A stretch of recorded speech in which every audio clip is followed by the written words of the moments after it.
Bonjour à tous et bienvenue dans cette nouvelle chronique de Pourquoi Cinéma. Donc aujourd'hui, par le temps qu'il fait, aujourd'hui c'est une belle journée mais il fait très froid, nous allons parler d'un film dur, froid, un film policier français. Nous allons parler de 36 quai des Orfèvres. Donc 36 quai des Orfèvres est sorti en 2004. C'est un film d'Olivier Le Marchal. Il est issu d'une trilogie sur la police. Donc Olivier Le Marchal en fait est un ancien policier et il a décidé de prendre le parti de réaliser 3 films. Il n'a pas réalisé que ces films-là, mais ces 3 films-là sont vraiment basés que sur la police, donc française. Donc vous avez le premier film qui est sorti me semble-t-il en 2001 qui s'appelle Le Convoyeur avec Jean Dujardin et Albert Dupontel, que je vous conseille. Vous avez 36 quai des Orfèvres, son deuxième film. Et le dernier qu'il a fait, c'est MR73 avec Daniel Auteuil. L'histoire de départ, en fait, ce sont Léo Vrinx, joué par Daniel Auteuil, qui est patron de la BRI. Donc la BRI, c'est la Brigade de Recherche et d'Intervention. Et Denis Klein, patron de la BRB, la Brigade de Répression du Banditisme, sont tous les deux en lice. Donc ils habitent tous les deux Paris et sont de très grands policiers, ont une très grosse carrière et sont tous les deux en lice pour devenir le patron, le grand patron du 36 quai des Orfèvres, donc la fameuse célèbre brigade de police, quoi, réputée en France. Et pour devenir grand patron, en fait, ils doivent démanteler un réseau de braquage de fourgons blindés. On apprendra plus tard dans l'histoire que c'est surtout mené par des gens de l'Est. Voilà, une guerre va s'ouvrir entre Léo Vrinx et Denis Klein pour avoir ce poste. Je vous en dis pas plus pour pas spoiler parce que l'histoire est très intéressante. Mais aujourd'hui j'ai pris le parti en fait. Si j'ai choisi ce film-là, de vous faire découvrir ce film-là, c'est surtout pour les personnages. Le film a été très bien casté, donc que ce soit avec le rôle de Léo Vrinx mené par Daniel Auteuil qui est pour moi un très grand acteur français, également avec Gérard Depardieu. Les deux personnages, donc menés par ces deux acteurs, sont extrêmement complexes parce qu'on sent à travers ces deux archétypes, donc de vieux policiers, on sent qu'il y a le poids des années qui passe, on sent qu'ils ont un certain vécu. Ces deux policiers peuvent très bien exister dans la réalité. Et c'est le parti pris d'Olivier Marchal en fait de faire donc dans sa trilogie, que ce soit dans Le Convoyeur, dans MR73 et dans 36 quai des Orfèvres, de faire quelque chose de réaliste. C'est quelqu'un qui a vécu dans la police et qui a décidé de retranscrire cette ambiance-là, donc avec des personnages torturés, des personnages qui parfois n'assument pas leur fonction de policier, des personnages presque animaux parce qu'ils sont prêts à tout, donc c'est un peu des loups, des chiens, pour posséder de hauts postes dans la fonction de la police et ainsi se faire une réputation. C'est souvent aussi des flics qui fricotent avec la mafia, avec donc ce qu'on appelle les ripoux. Donc ces personnages-là, de Léo Vrinx et Daniel Klein, sont ancrés dans la réalité et je suis sûr qu'aujourd'hui, ce type de personnage existe dans la police. Oui, ce sont des personnages très ancrés dans la réalité et c'est ça que je trouve le parti pris très intéressant d'Olivier Le Marchal, de retranscrire la réalité à l'écran. Et ce qui est très intéressant avec Olivier Le Marchal, c'est qu'il a décidé de ne pas prendre des archétypes. En choisissant Daniel Auteuil et Gérard Depardieu, il prend aussi des gens qui ont de l'expérience dans le cinéma, qui ont un certain vécu dans le cinéma, qui ont un certain vécu avec de multiples personnages, et c'est ce qui en fait, aussi les personnages de Denis Klein et de Léo Vrinx, des personnages uniques.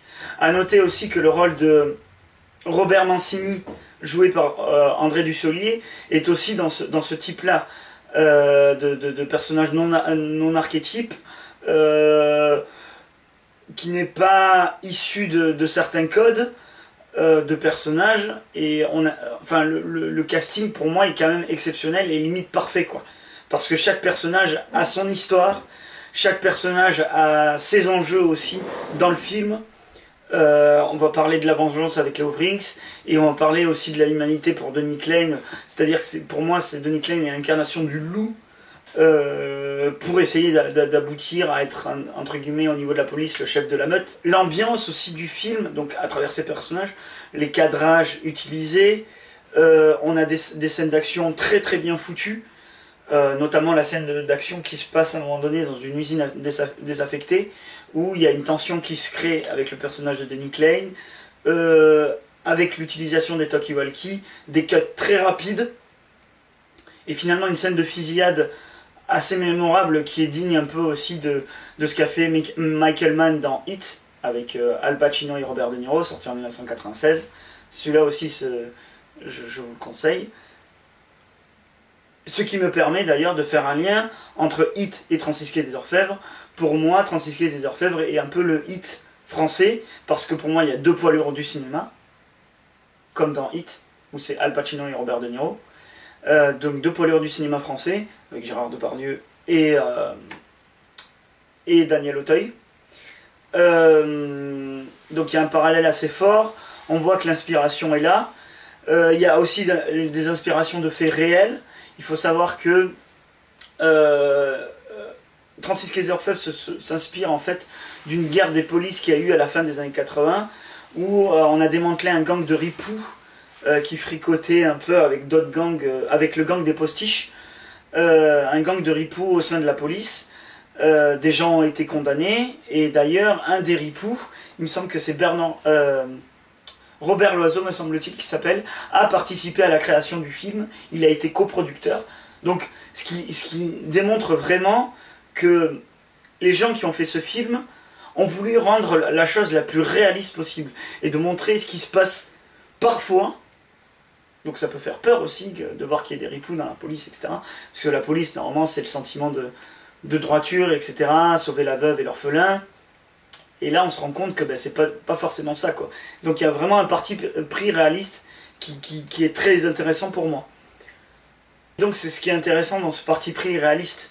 Dans le Convoyeur, c'est également la même chose.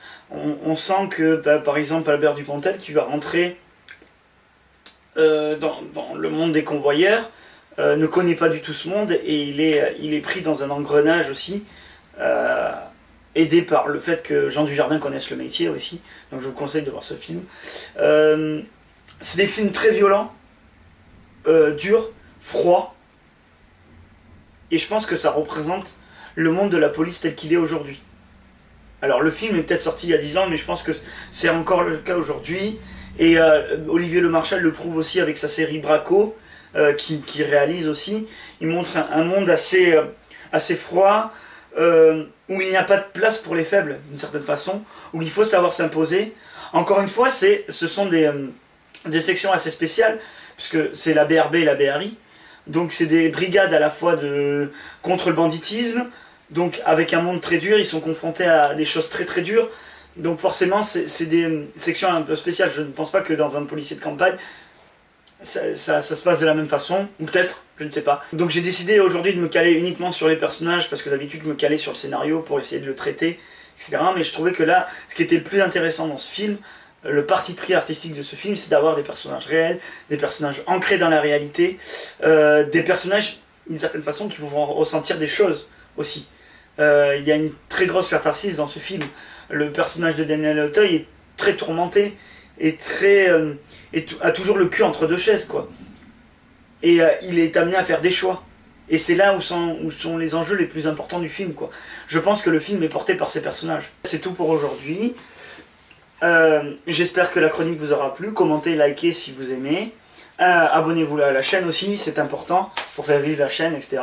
Je n'ai rien d'autre à dire. Je vous souhaite une bonne journée. Voyez la vie en cinéma. À bientôt.